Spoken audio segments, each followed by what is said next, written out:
Hey everyone, Daniela here from Ado Aesthetics, and thank you for joining us for your weekly dose of inspiration, education, and encouragement. Today, our topic is going to be incredibly beneficial for the solo estheticians and the spa owners in the group. We're talking about virtual assistants. So, over in the Estheticians Connect Facebook group, I've heard a lot of talk about the overwhelm that goes along with running your own business. And when you're a solo SD or you're a spa owner, you're not only performing treatments on your clients, you're also dealing with all of the administrative tasks. So, the bookkeeping, the backbarred retail management, the social media images, the marketing materials. And that is why hiring a virtual assistant or knowing about this industry is going to be incredibly beneficial for you.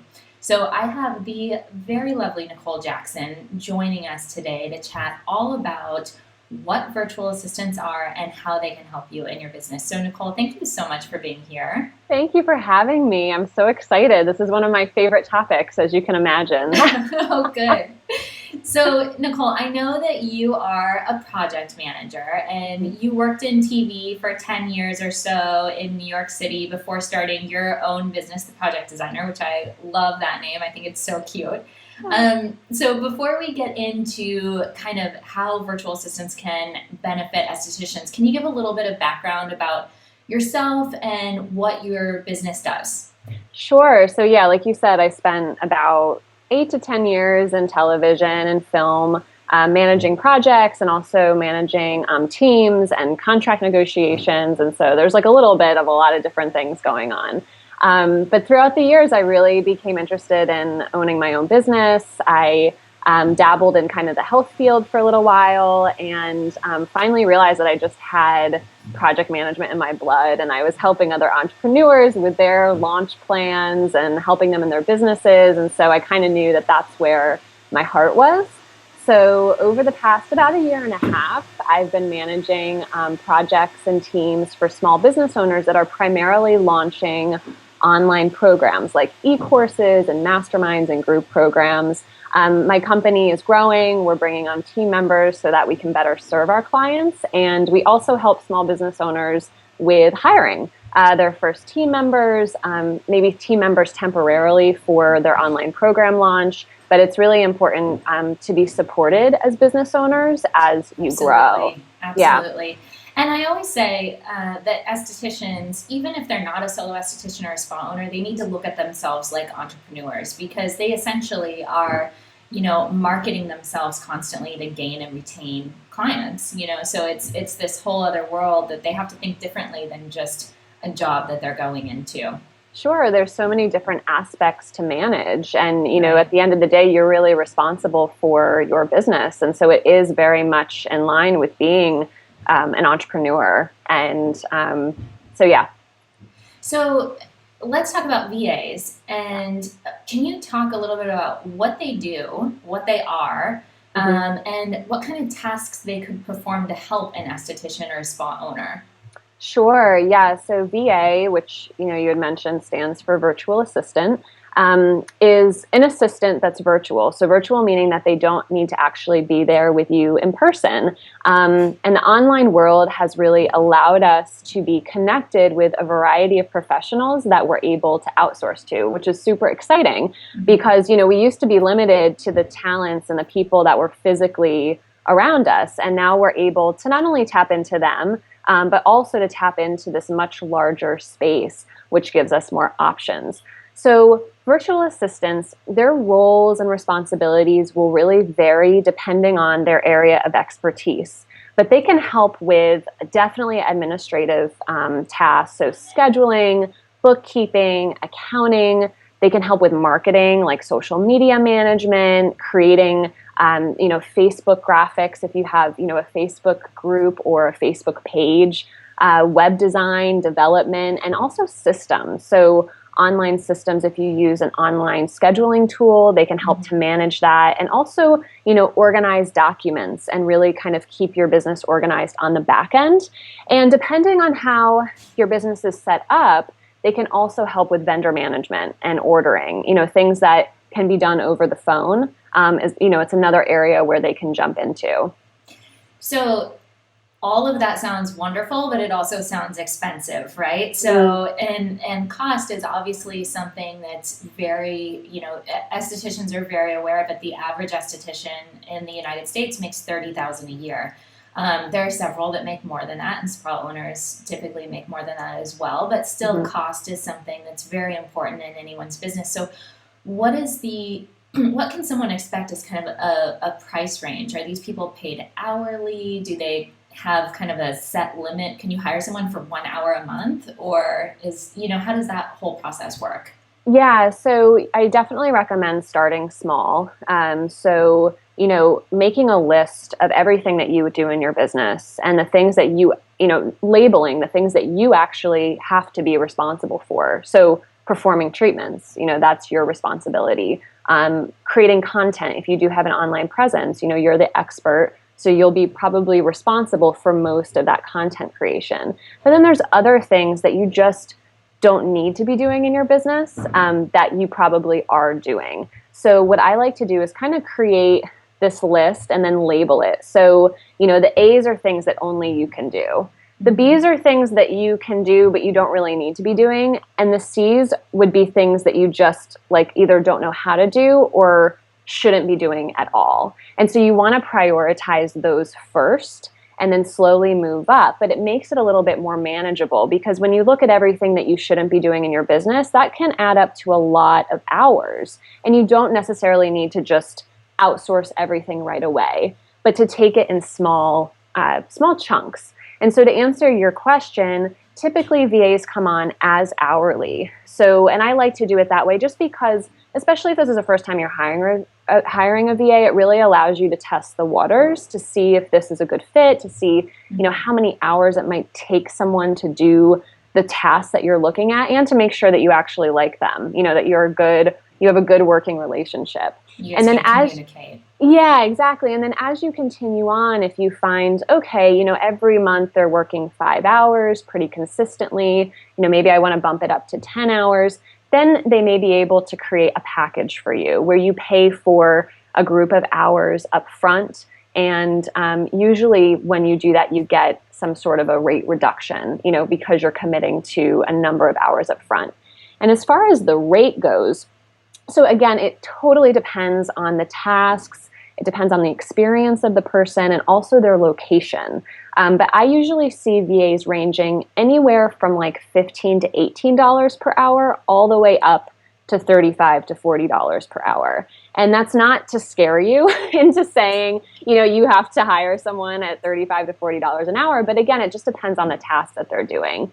But it's totally fine to start with someone who's on the less expensive side, and then slowly build to maybe outsource more complicated tasks in your business that you may be needing to pay a little bit extra for.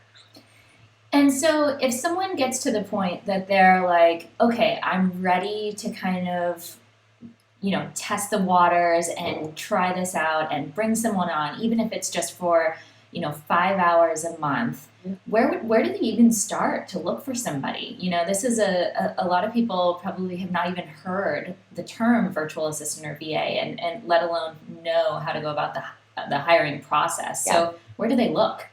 Yeah, so I would say, so there's some places you can look. And I think before doing that, to really create a job post, so that once you actually put it out there, you have a place for them to go and read about your job, and then also to have an application. So, you want to get really clear on the tasks that they're going to be performing, put together a job post, including, what your needs are, the hours that you may need them, their availability, whether they're US based or potentially somewhere else in the world, again, depending on when you need them.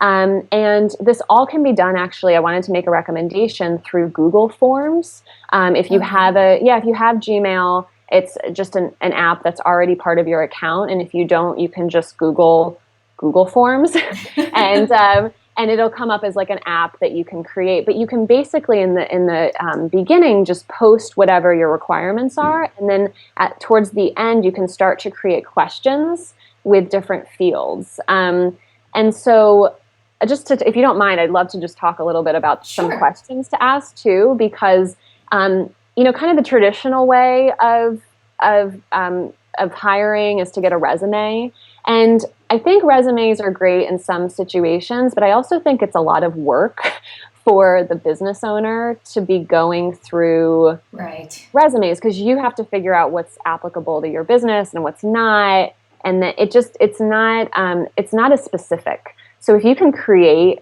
really specific questions about your business, so if you want someone to maybe create a Facebook page post for you, have them give you an example of what they would post on your Facebook page, and it will allow them to do a little bit of research on your business, and also on your current social media platform and your messaging, to then actually deliver something that would be what they would be delivering if you hired them.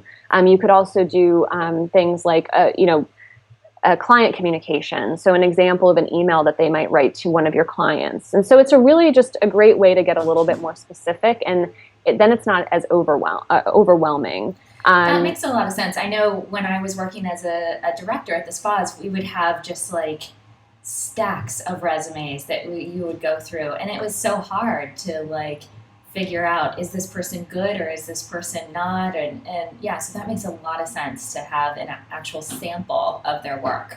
Right. And just to get also a sense of their personality, a lot of times, I mean, Mm-hmm. I even know with my own resumes, it's very like black and white, and it's very formal and corporate. And that's fine in some situations, Mm-hmm. but, especially in the small business world, you want someone who has potentially, I mean, it's up to you, but you might want someone who has some personality. So it might be a good idea to start to understand how they respond to questions, and it just gives you a better picture. And then as far as where to post, so there's a few different ways to go about this. What I really like now, and it depends on how involved you are, but Facebook groups tend to have an incredible amount of virtual assistants constantly in the right Facebook groups. So, business Facebook groups, looking for opportunities. And so I would say reach out, on maybe your social media channels, or if you have an email list, potentially reach out to your email list to see if people know of anyone interested in an opportunity. Ask for recommendations from other colleagues in the industry if you know of other colleagues using virtual assistants. And then some other kind of like more standard programs and platforms. I love hiremymom.com. Oh, I've never heard that Yeah, before. so it has a little ring to it. It's women professionals that have left their, a lot of times, very prestigious jobs to be at home with their kids. And so they're looking for opportunities to work from home. Oh, And wonderful. yeah, and so you can find a lot of talent on that website. And I think it's free to post as a business owner. I think the people who, I think the way that their business model works is that the professionals will subscribe, and then be able to respond to your post. Another platform which I use sometimes is Odesk. You get a huge variety of people applying, so that's kind of my last resort. But I definitely recommend Hire My Mom. I recommend Facebook groups, reaching out to people, and then Odesk is always a great place to post. And I think if you're going to do that, just to make sure you're very specific in your posting. Because The again, more detailed, the better. the more detail, the better. Exactly. So, oh, and one other thing too is in the job post to post a range of what the hourly compensation would be. If you Okay. know that you can't afford $35 to $40 an hour, put, price range is 15 to 20 depending on experience. And then that way, people that are applying understand that they're not going to be making $40 an hour.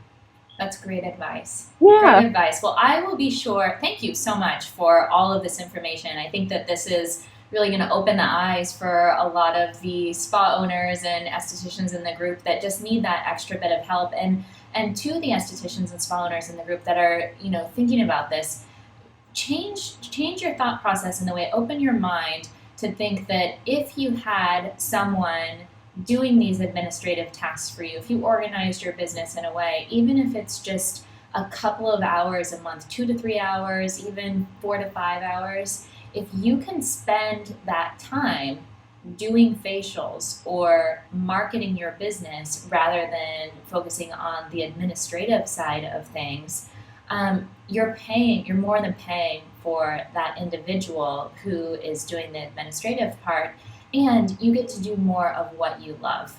So just kind of keep that perspective when you're thinking about, the cost benefit analysis of bringing on a virtual assistant. So I will be sure to include all of the links that Nicole mentioned. I'll also have her website, and she has a little freebie for you guys to help you in your hiring process should you decide to bring on a VA. I'll include all of those below the video. And until next time, keep making the world a more beautiful place inside and out.